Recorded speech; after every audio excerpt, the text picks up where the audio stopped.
Hi, it's me again with Corel tips and tricks. Over the years, I've made plenty of videos about interlocking items, so it looks like the blue's going behind and over and behind and over, like those two squares are locked together. And I just had somebody watch one of those videos and he's a little bit confused, and I've actually found an easier way. I am going to make this, even though like 1 inch isn't listed, you can type in 1 inch. Now we're going to make that one blue. No, first of all, we need to go to Object and convert the outline to an object.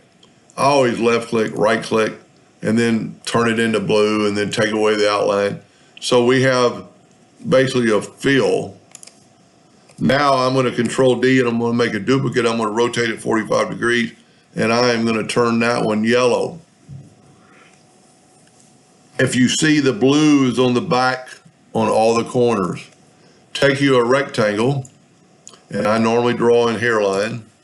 And here's kind of the secret: do every other one. This will save you a little bit of time than doing them all separately. You've got that one selected. Hold down the Shift key and select the other 4. And if you look, we've got 4 objects selected. Control G to group them together.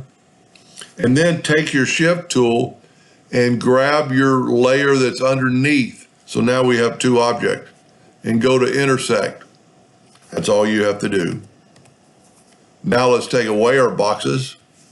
Let's take these and go up to Object, Order, Front of Page. Put them back over, and now it appears that they're interlocked because there's blue, just little blue pieces covering up that part of the color, but they match, and because you've nudged them.